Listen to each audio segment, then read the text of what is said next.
So before I jump in, I'd like to specifically thank from Topcoder, Jesse and Harshit for giving me the opportunity to speak with you today. Over the next couple of weeks, they're going to be doing a Get the Gig webinar series. So stay tuned over the next 2 weeks for more valuable information from other great speakers.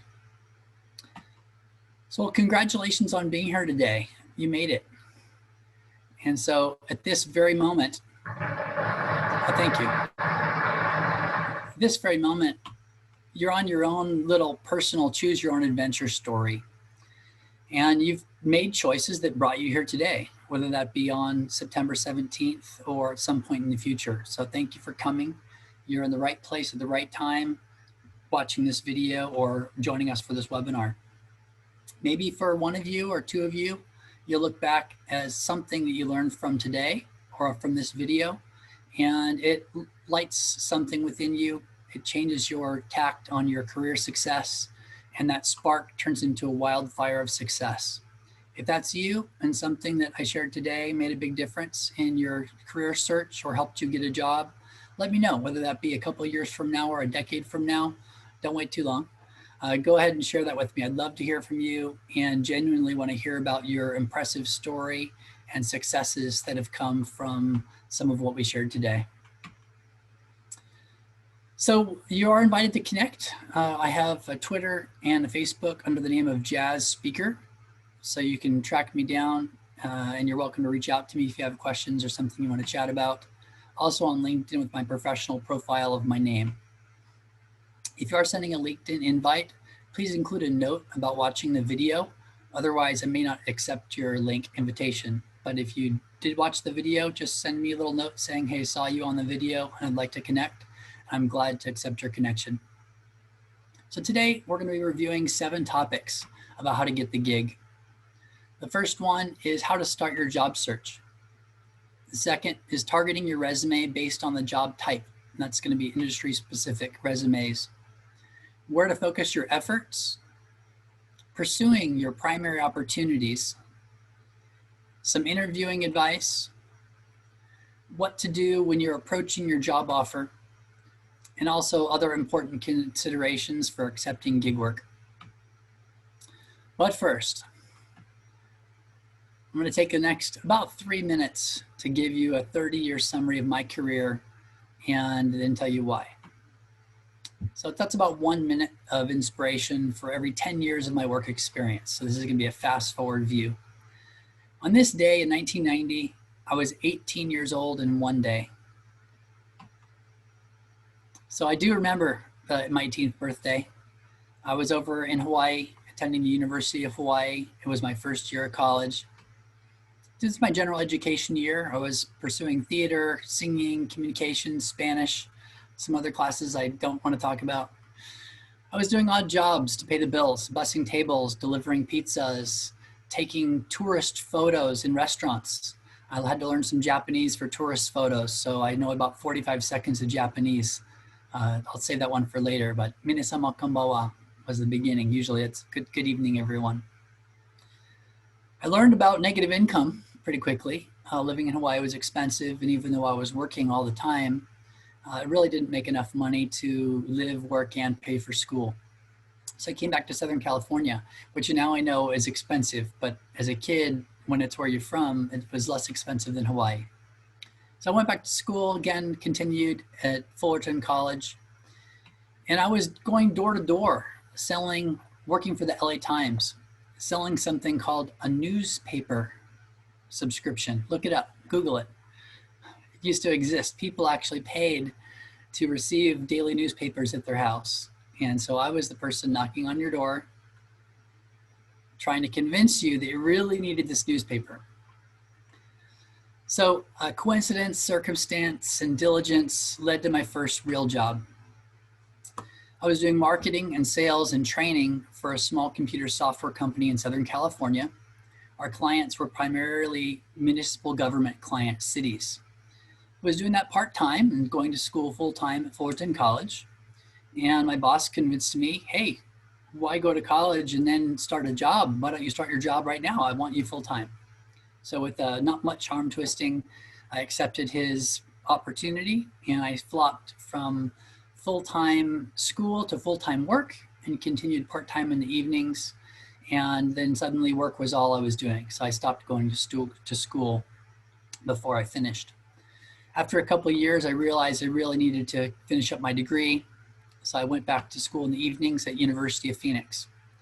And so the neat thing about that is once you're attending a professional school like University of Phoenix, I had a lot of other business professionals that were going back to school that were older than I was and had more experience. And so that's the key. A lot of what you're going to be doing as you traverse through your career path here is finding out where you can get that input, and you're going to be leaning on people that have more experience than you do. So this is 25 years ago. There were two professionals in particular that I was going to school with that I formed a long relationship with. I'm still in touch with these people today. And they introduced me to the wireless telecommunications industry and also my next job lead. So I'd worked for that software company for about 3 years, and I had an opportunity to join a company. They hadn't even made $1 yet. And they had come from AT&T. One was still at AT&T, and the other one joined this brand new company. It was a true startup. We were one of the first employees. I think I was employee number 7 at the company. And so I started with them doing marketing, sales, training, and I was the entire IT department. So this is back in the day of like Windows 3.11 and Windows for Workgroups. If you go back that far, you can look it up. But we were using a sneaker net for printing. So it's putting a file on a disk and bringing it over somewhere else to print it. So it was very basics of IT, but then as the company grew, their needs grew. Over the following year, we made over $15 million. And over the next 2 years, we hired over 300 people. We were managing the build out of mobile phone networks. And because of our success, they quickly needed project managers. So my role of marketing and sales and training in IT completely stopped. And I moved out to the field and lived on site on management projects, managing the build out of these mobile phone networks. I did that all over the USA and Latin America. So I moved about every year over the next 10 years. So that was my first real, and I'm going to put my little quote here, position tuition role. I'm going to come more on that later. So let's put a pin in that one for now. So for 10 years, I was managing the build out of these cell phone networks. And it's pretty repetitive, even though I was in a different city with different people from all over the world, especially my international projects down in Brazil, where I got to pick up some Portuguese, really enjoyed that. Bom dia, if anybody's tuning in from Brazil or Portuguese speaking. But I got bored. I was doing the same thing, the same tasks, the same problems over and over. So I really wanted to expand my horizons. So I decided I really liked the international business aspect of what I was doing. So I decided to go back to school and get my MBA using the executive program from Thunderbird in international management. Again, I'm meeting people and interacting with people that are the top of their game, really impressive people. As you want to grow your opportunities, surround yourself by the people you want to be like. I'd met people from Thunderbird all around the world during my work and during my travel, just personal travel. And I learned very quickly that it was a club I wanted to be a member of. I was really impressed with the Thunderbird alumni, and I knew that I wanted to be one of those people. And now I am.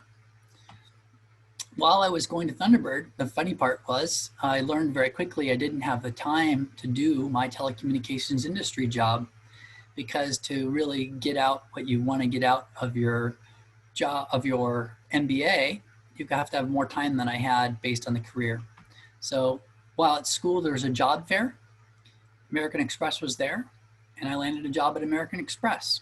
So I went to school and found my job at school that I did while I was in school. After graduation, 2 years later, American Express has served its purpose, and I was ready for my next major challenge. So this is a news flash. I had an online application that turned to an actual phone call for a job. Almost never happens. So it'll happen every once in a while. So this was a unicorn moment. But the interesting thing was, one of the reasons that turned into an opportunity is that it was a very targeted search. And so we're going to go more into that as we go through your tips. but it was a specific role with specific tasks that met my experience. And because of that, it was a unique find. And so I accepted the position. It was a completely new industry, different position than my last 10 years of work history, and I had to be willing to relocate permanently. So I said yes, and I joined the media and entertainment industry. I moved from complex project management to the media and entertainment industry for technical sales. So I started on the intercom audio side of the industry, which was like theater, broadcast TV, live events, and video production. Moved to the video side with similar clients and partners. So I took the contacts that I had and moved them to a different company, different type of products altogether. Fast forward to this year, I did the video for the next several years. So about 5 years on the audio side, then 5 years on the video side. January 2020, it was looking like the best year ever for live events. By the end of February, coronavirus has arrived. And suddenly phone calls started arriving to my clients, and some of the concerts and corporate events and trade shows started to cancel. By mid-March, the next few months of live events and video production was completely on hold. And by April, the summer events were canceled, perhaps even into fall. My industry of live events had a 75% of people were laid off or furloughed. I was one of the layoffs. So I decided to start my job search with an intentional focus on what I think would be a growth industry at this time and moment, which was moving video over IP. I really thought it'd be the future of media and entertainment. By this month, September, smaller events are coming back, but most of the conferences and major meetings are still virtual, or they're severely social distance with 20 or 25% of the capacity. So now I'm focusing on media acquisition, encoding, transport, distribution by satellite, fiber, IP, and the cloud. So why did I spend the last 5 minutes or so going over this with you? So it's really, this is my path so far. So each decision and choice that I've made over my career has led to my next opportunity. I've had several failures along the way, but those failures have been far outshined by even greater success. It's not the path I envisioned at all. I was going to go to the college, finish my degree, go to the military, become a pilot was my goal. But it wasn't even close to that. I started working before I finished college, and I was working full time. Next thing you know, I had financial obligations, purchased a house, had a car payment, and I couldn't put that on hold to join the military. I did get my pilot's license, so at least that came around eventually. But never give up on your goals. Keep a positive attitude. Don't worry about the things you can't control. What do you want your path to be? And how hard are you willing to work for it? So now, back to our regularly scheduled program.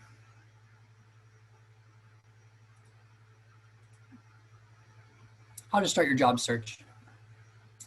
What would you like to do? What industries would you like to work in? What's your personal background and genuine interests? Where do your friends and relatives work? Former coworkers too, if you have them. Many companies offer referral bonuses, and it's really the best way to get started. Do you have specific target companies in mind? Think about the competitors to those target companies as well. Try to find a balance, particularly in 2020, between casting a wide net and narrowing your search down to your target industries. You need to find a balance there. Consider companies where your target company is either a client or a service provider. So go up or down the value chain, or sooner or later in the process, depending on how your industry works. Plan out a path, be flexible along the way. Your target company might be somewhere down the road, so you may not start with your target company. So you ask, who do you know within the target company or your industries? Anybody? Nobody at all? Well, if you don't know the people within that company, look to within your social network and professional network. Who do you know that personally knows someone in that industry or within that company. You need to connect with all your classmates, friends, family, coworkers, and others that you meet along the way on social media, particularly LinkedIn is the professional network for job searching. For entry-level positions, you may want to consider an internship, part-time employment, or starting with a staffing company. Your first job is really an opportunity to begin your individual professional journey. Don't worry too much about it being your ideal career position to start. It's really about getting employed. Your job search goal is to get as many job offers as possible. Obviously, that first one is the most important, but you really want to get more than one job offer. Don't focus on only the hourly wage at this point, really at any point in your career. Something that I mentioned earlier was the position tuition. You're going to focus on the market value of the position you're applying for. And so what that means is, let's say that you have a role and the position is going to pay $20 an hour, but you really think the market value of that position is $30 an hour. Well, $20 of pay, and the $10 an hour that you think the position's actually worth is what I call position tuition. That is additional value to you. Your employer also receives some value because they're not paying full market value for the role. So it's a win-win for both of you. They're usually expecting to provide more training when they're paying that lower hourly rate. Your boss wants you to succeed, and he's going to support you, or she's going to support you as well. So make sure you are comfortable moving forward with something like that, knowing that both the company and your boss really want you to be successful. After you've been successful in the role for a while, your value gradually increases towards that $30 an hour point. Now, that value may or may not be with your current employer. Maybe after a couple of years, your employer has raised you to $22 an hour or $24 an hour. So sometimes it's going to be a new job search in order to take full value of that position. But sometimes it's with your current employer. Don't threaten to leave unless you have another job lined up. Really, employers don't like ultimatums. But if you found another opportunity that you're comfortable with and you think it's a good opportunity, give your current employer an opportunity, if you like it there as well, to keep you. Sometimes they'll say yes. So your next job, maybe now it's targeted for $30 an hour, but the market value will be $40. So again, you've got the position tuition above and beyond what you're getting paid. Accept every chance you get for additional responsibility or added value. Sometimes it won't be with any extra pay. You will get promotions in your career, which are promotions of responsibility, more position tuition, and not necessarily more pay. But accept it, because you are earning that value with your role. It's something you can use for decades. This is not just a starting out concept. Anytime you have an opportunity to take on more responsibility that's worth more, you want to do it. And don't focus on the immediate pay for those additional responsibilities. Another approach is to start with technical recruiters. That's usually more advanced in your career. The technical recruiters are hired by employers. It is not their job to find you a job. They're looking to fill a position for their client, the employer. Best way to work with technical recruiters is to identify a position that's a fit, and if it's with a recruiter, reach out to them directly. Focus on recruiters and staffing companies that are within your target market or work for the companies you'd like to work with.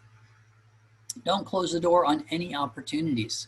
If somebody reaches out to you and it doesn't sound like something you're interested in, especially if you're not working, entertain it, look into it, investigate it. Maybe you'll be surprised. One of the jobs I had for the longest in my career, after my interview, I told my wife, I don't want that job. And then they offered me the job. And what do you know? I decided I'll take it, and it turned into a great career opportunity for me. So what's the goal of your job search? It's to get as many job offers as possible. So why is getting multiple job offers your goal? Well, you don't actually have a decision to make until you've received the job offer. It allows you to compare offers and will often make other offers better when you have more than one opportunity. And you don't have to necessarily play them against each other. You just explain to the employer, hey, I'm talking to this other company. I'm gonna have to make a decision, and oftentimes it helps your situation. Prospective employers like someone who other companies also like. And remember, when you're applying to work for someone, you are the service business. You're the entrepreneur owning the business of selling your time. You need to invest in yourself. You're doing that here with us today. You're giving us an hour of your time. Thank you. I appreciate it. Hope to give you value for that time. Your education, your self-care, your food, your housing, your clothing are all investments in yourself. Now it's up to you to perform, learn, grow, and continue to reinvest in your business, which is you. Your value will go up with your positions, including this position tuition. All right, let's get started. Let's move on to number 2, targeting your resume. It's a really good idea to narrow down your resume and target it based on the specific industries you're applying for. If you're applying for something in the medical field, you want to use medical search terms and medical information. If it's something in the construction industry, then it's more construction specific. You want to focus your resume and your background and your word choice and your format based on the industry. Don't modify it for every job application, really just based on the specific industry. So you want to include your background that fits that specific industry as well. Your classes, your projects, volunteering, internships, professional experience, even your hobbies are important if it's matching that industry. Include your industry-specific phrases and wording. And the best idea is to take some of that wording from the job descriptions. So when you find a few jobs you're interested in, find out the things that they're looking for, and then find those examples from your background and make sure you spell them out in your resume. The resume is really just a tool to get your foot in the door for an interview. Once you're in the interview, set the resume aside and focus on the opportunity. So more interviewing advice is going to come later in number 5. All right, number 3 is where to focus your efforts. Focus on your goal. What's your goal? Multiple job offers. So a quick personal story. I used to volunteer for the National Ski Patrol in Southern California. You would be surprised how many people ski right into trees or right into poles. It's because they're looking at the obstacle. The same thing goes in your professional career. Don't look at the obstacles, there's plenty. Look at your goal, which is in between the obstacles. Go where your prospective employers will be and your future coworkers are. So if they're in some sort of an industry event or meeting, even if it's virtual these days, you want to be there in the target-rich environment. Another quick personal story. I was in between jobs and looking for my next job opportunity. So I did what I would be doing if I was employed. I would be going to these major trade shows. Trouble is, they weren't in my hometown. They were in Texas. I live in Southern California. They were in Texas. They were in New York, big international show in Amsterdam. I went anyway. I made a personal investment in my own business myself, and I flew to these places, and I met with people. I had interviews scheduled, I had meetings scheduled. I'm mingling with my hopefully former coworkers. I met a lot of people, and it did lead to my next job. So in 2020 and early 2021, most of the large professional gatherings are online. So look for regional industry events, ask your network, do research, and find out what might help you get that next job.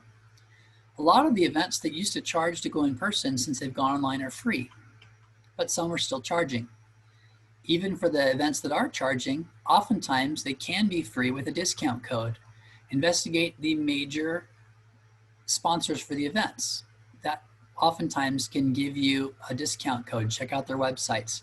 Google it, literally type in this event, this date, discount code or free registration code. Sometimes you'll pop up. It's a maze. I've been able to get in all sorts of places with searching for discount codes. Sometimes that search and that contact will be somebody you'll meet with at the show. Maybe it'll lead to your next job. Even talked my way into a Las Vegas show once, and turns out it was the wrong show. It's a good story. I don't have time for that one today. All right, so pursuing primary opportunities is next. If you're really serious about getting a job, it is a full-time job. It's most of the day, every day, and a real personal investment of your time and commitment towards finding that job.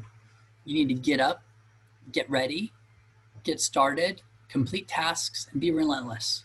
Pursue it like it is your job, like your boss is standing over your shoulder, looking at you in front of your computer, and you can't be playing Galaga on your computer. You need to be focused on your job. You only get out of your job search whatever you put into it. So if you invest the time and effort and energy, you will get that result out.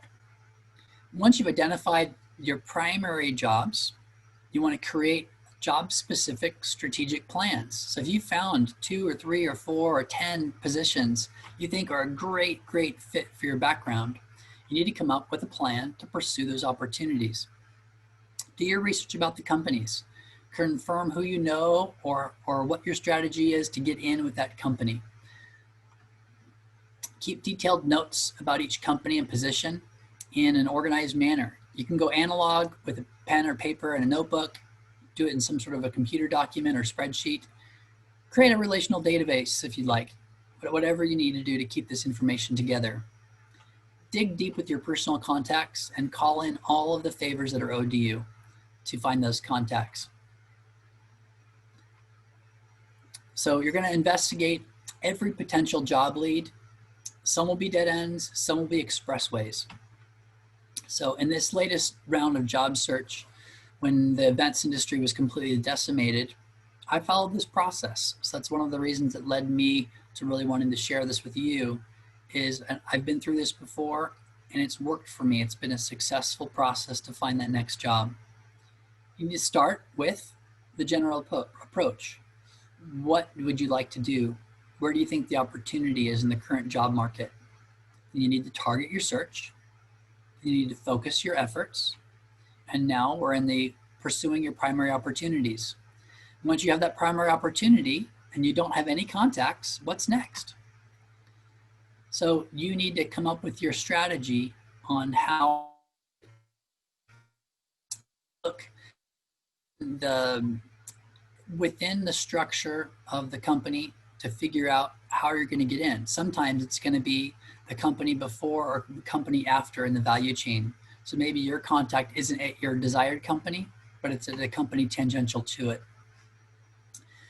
You want to be targeting your resume and making a full pursuit based on those primary jobs that you've located. So review your notes and continue pursuing each opportunity until you start your job. So prepare for, now we're going to move on to interviewing advice. Within the interview process, that's where the rubber really meets the road. Up to this point, your goal has really been to get to the interview. So the first goal is to have them respond to your resume. But once you've made it there, your resume doesn't matter anymore. Now, this is your real opportunity. You need to be prepared. You need to do your research, and the results will be clear. Your employer will know, your prospective employer will know if you've done research. You need to know their company, their culture, their mission statement, their clients, competitors, their technology partners, and also review in detail the career section of their website. Don't ask questions that are already answered on their website. What's the goal of your job search? What is it? It's to get as many job offers as possible. So your task, this is another one. So if you have 2 takeaways from today, is this part in yellow and this next part. Your task during the interview is to be the ideal candidate they are looking for. Pay close attention to the questions that they're asking. Take notes if you need to. The employer will not frown upon it if they say something, particularly if they're asking a question, and you write it down. So make sure you come prepared with a pen and paper to write down and take notes. Make sure you're providing concise and thoughtful answers to each question. If they ask you a 2 or 3 part question, and they will, make sure you answer all 2 or 3 parts. So a major part of the interview is how well you can listen think, and respond. It's not just about the answers to the questions, it's how you answer the questions. Practice the primary interview question, tell me about yourself. That's going to come in almost every interview, so make sure you have that one down. When you're telling them about yourself, work in specific examples that are pertinent to the job. And find a time to also ask the question to your interviewer what they're looking for in a candidate for this position. That tells you what to focus on when you're talking about yourself. And when you're answering the questions, make sure you're putting in the examples for yourself that match what they're looking for. Include specific examples from your previous life or work experience. If English isn't your first language, keep in mind that you're not the only one. Here's another personal story. I was interviewing for a job, my first job in the media and entertainment industry, and one of the requirements was fluency in Spanish and Portuguese. I speak both pretty well. I consider myself conversational, but for me, fluency is a level which is near native level of speaking. I did not have that level of experience, but I wasn't going to stop myself from applying just because I didn't have fluency, even though they said that was required. So I applied anyway. Well, the funny thing was, I found out that during the interview process, I spoke Portuguese better than the person interviewing me for the Portuguese portion. With regards to the Spanish portion of the interview, it was easy. It wasn't a gotcha moment. I'd been practicing phrases and words and vocabulary, and they just wanted to chat for a few minutes. And that was fine. The interviewer confirmed, oh yeah, you speak Spanish. So keep that in mind. Don't psych yourself out. The job interview is a two-way street. You're interviewing your prospective employer just as much as they're interviewing you. And if you do that in a respectful way, they'll really be impressed that, hey, this is somebody we want. They're interviewing me. So make sure you're tactful about it, but ask them real questions about the company that will help you decide if you want to work there if you get that job offer. Come prepared with questions that show you understand their business issues. So if they have problems or recent news reports or something in the press, make sure that you're aware of it. And so your research will really pay off. So does anybody remember the task that I mentioned that you have during the interview? Think about it. So it wasn't multiple job offers this time. The task is to be the ideal candidate for the job. That's your task when you're in your interview. Interviewing is an audition. You're playing the role of the ideal candidate for that company. Another quick personal story. Rewind the clock to 2003. #1 song that year was In the Club from 50 Cent. I'm not going to sing it for you. So there was a TV show out that year, a very hit TV show.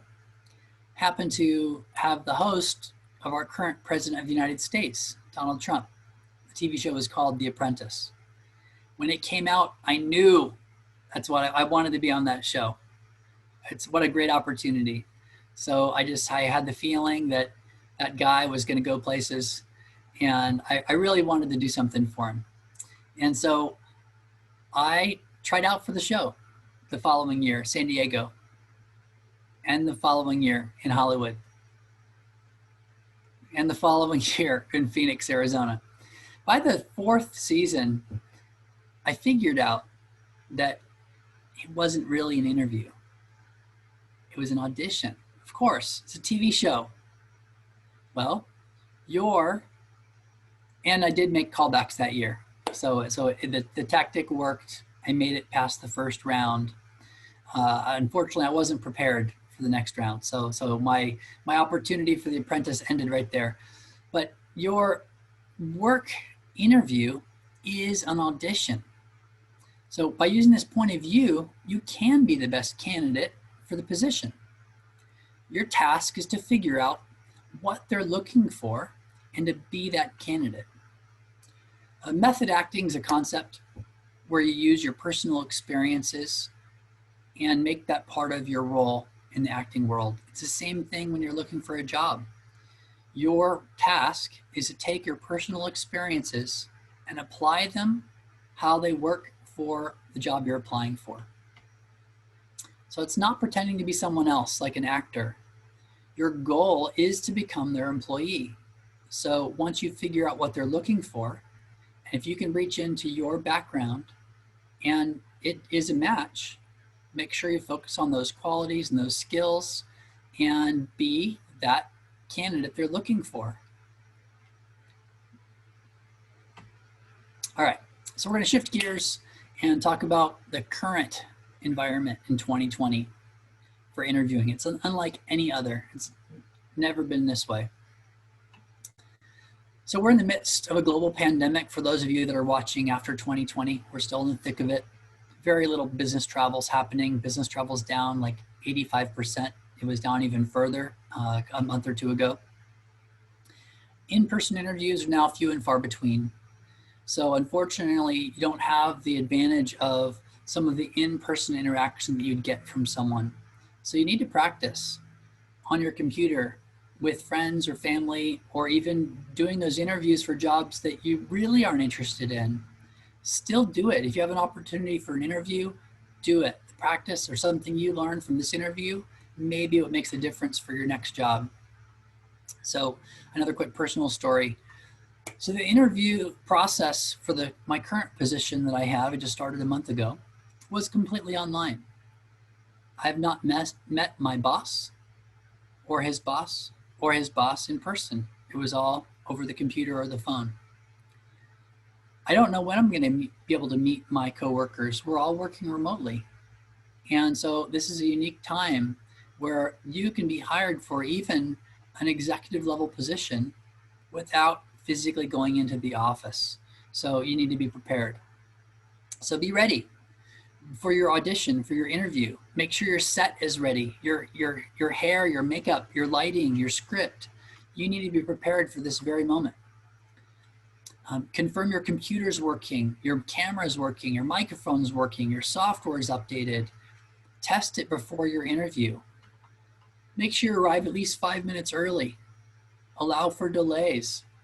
Make a good first impression.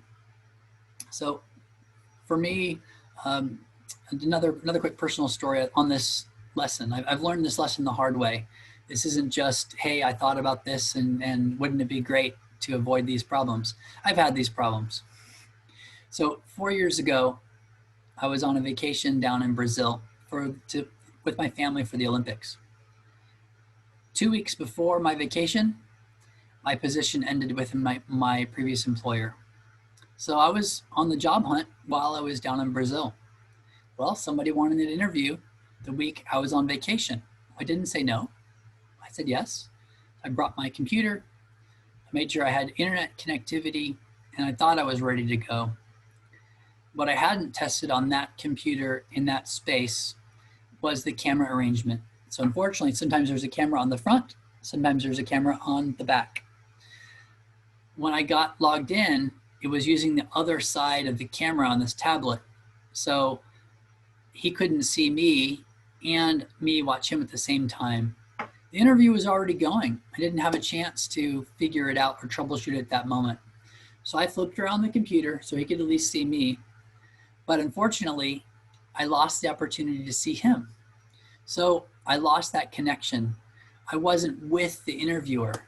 So it's really important that you're paying attention to their cues. Watch for their posture, their facial expressions. Listen to their voice inflections. It's going to tell you a lot about what they think and how things are going. So what to do when you're approaching the job offer. The basic step is to be aware of the next steps in the hiring process and the timing. So once you're reaching those steps, make sure you're listening and paying attention to their interest and availability in you. They're going to be asking you probing questions. As you're getting closer, what's your goal in the job search? What is it? To get as many job offers as possible. Yes, somebody said it. Thank you. So in order to get the job offer, your employer oftentimes wants to know if you're willing to accept it. So you're going to want to reassure your employer that their position is the one you want. And oftentimes your offer will improve when they know you're considering other options. So you don't have to be coy about that. Once you're successful in getting their offer, then you can weigh your options and decide. Until then, you don't have a decision to make anyway. So are you ready for the more advanced step about approaching an offer? If you're not, this is a time for a bathroom break. Just do a bio break for a minute. If you're ready for a more advanced step with regards to the approaching a job offer, let's continue. All right, did they leave? All right, for the advanced folks, you already know your goal. Your goal is to receive several job offers. The real art of this process is to receive the offers at the same time. That one's really tricky. This is an advanced step. So what if you like the birds in the bush better than the bird in your hand? Now in the 2020 job market, I'm not advocating turning down a good job. If you get a good job and you'll be happy there and you like it, accept the job. This is not a time to play around and risk losing that opportunity.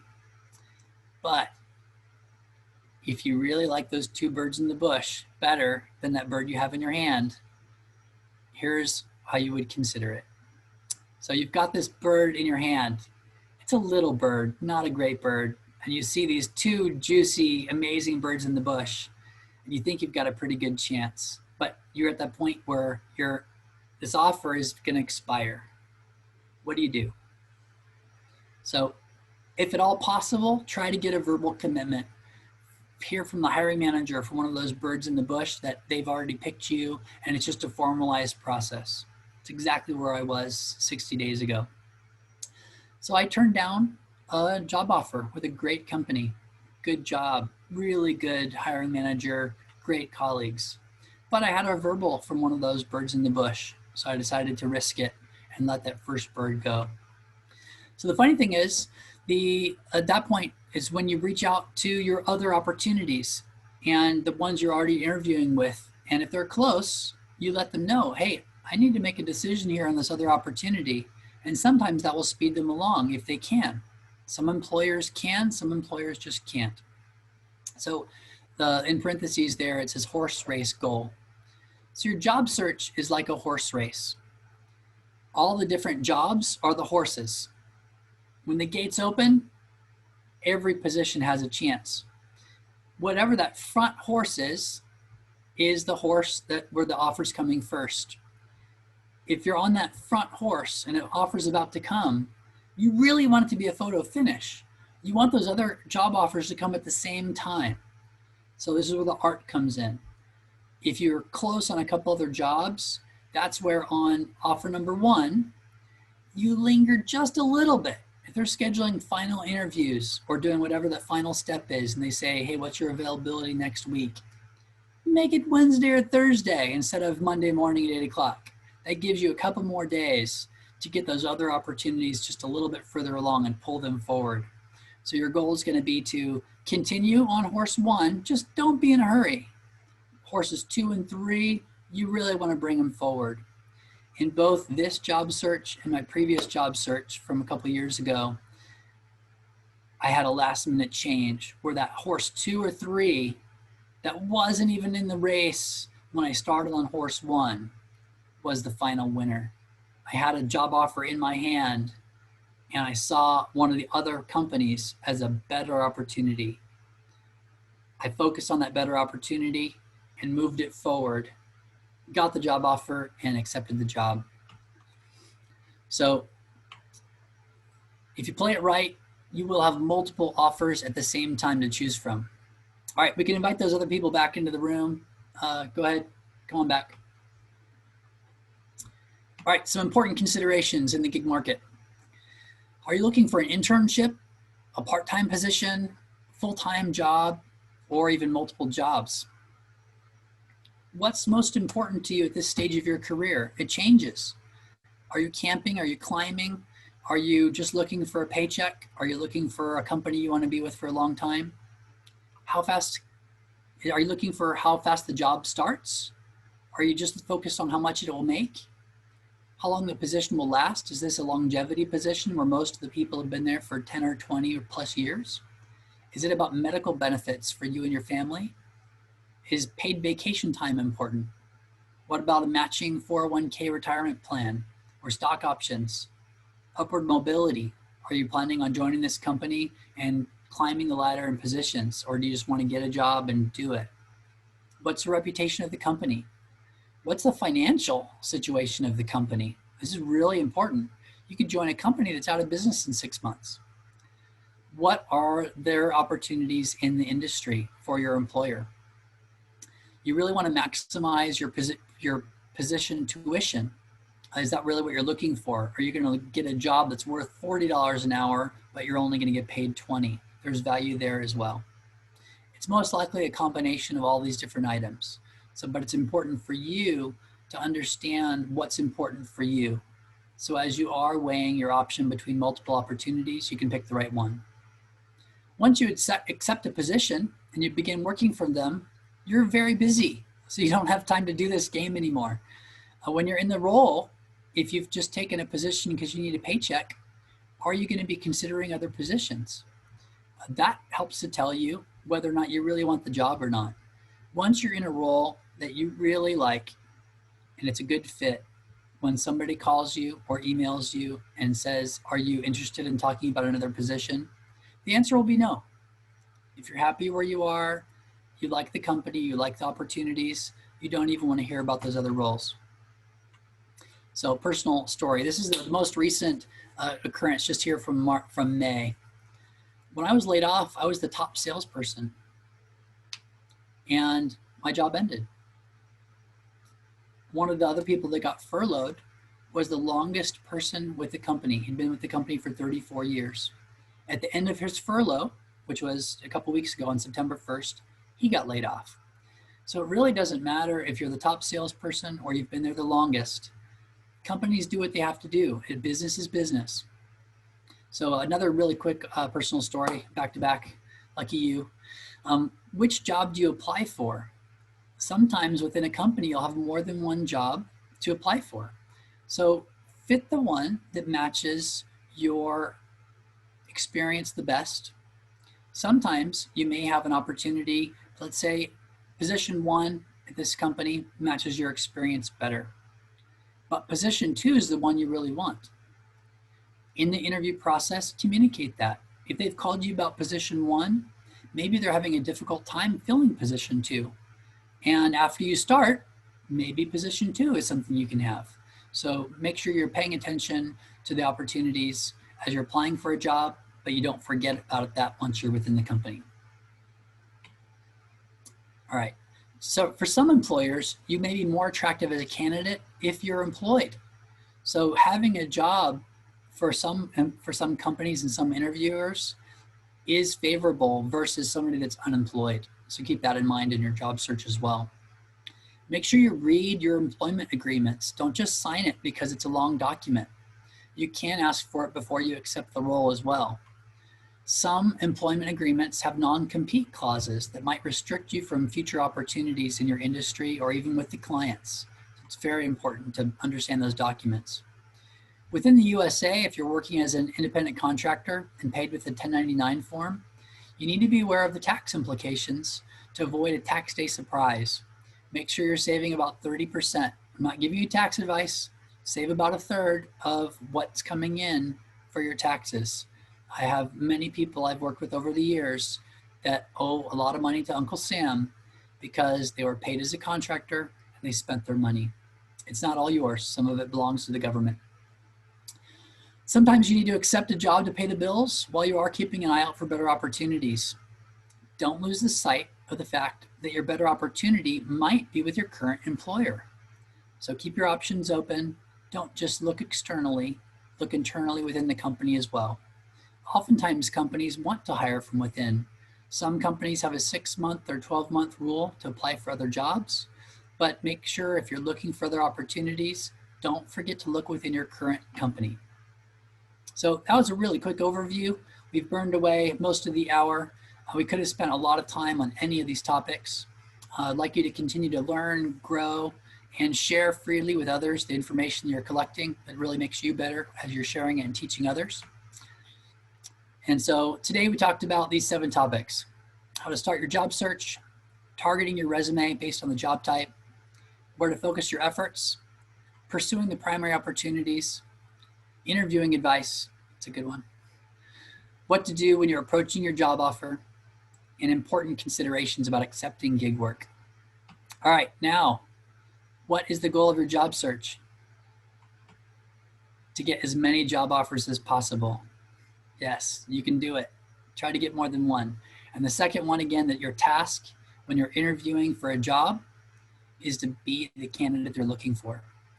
So if you have time, please take this quick 1-minute survey. You can just go to tiny.cc/jazz with 2 J's, JJAZ. And it's a 1-minute survey that can give me some feedback on the presentation. If you have any recommendations or questions, I'd love to hear from them. And at this point, if you want to open it up for questions, I don't know if there's some chat questions that have come through, but now's the time if there's any questions to bring them up. Thank you, Jazz. That was fantastic. So yeah, folks, we have 5 more minutes, and I would love to give you the opportunity to raise your hand and ask a question of Jazz as well as myself related to gig work. So please feel free to let us know. And as we're waiting on questions, I'm going to put my contact info up again. So anybody that would like to reach out, here's how you can reach me. And fire away. We've got a couple minutes for questions if somebody has a question. I'm also going to throw in the chat the link to our Getting the Gig program if you haven't seen that, because I want you to see the webinars coming up next week, as well as some of the great resources we have collected for you. And we will have the recording of this webinar posted as well.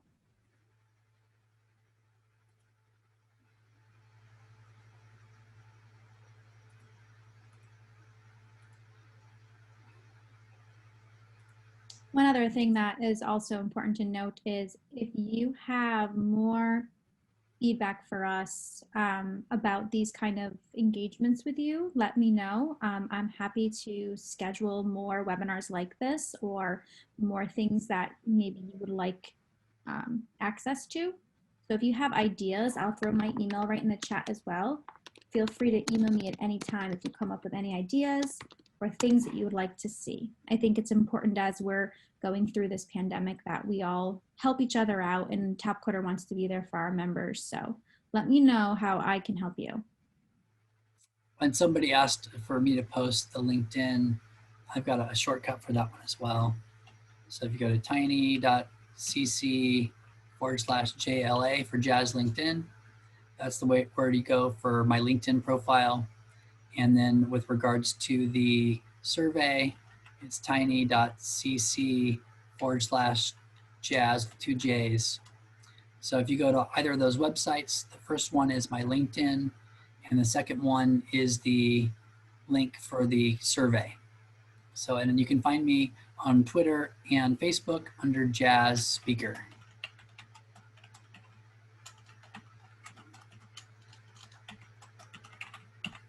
Okay, anyone else have any questions? Any other questions or feedback or things you'd like to get out of this today?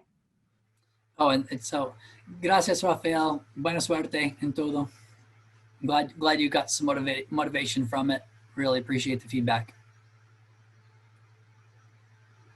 Great. Now everybody go check out the gig work page and apply for a good job and use some of these new skills that you've learned today to really make the most of it. So, thanks, Jesse. I think that's it for today. Thank you so much, Jazz, again. Thank you, everybody, for joining, and good luck to you all. Thank you. Bye-bye. Take care. Até mais. Bye, Victoria.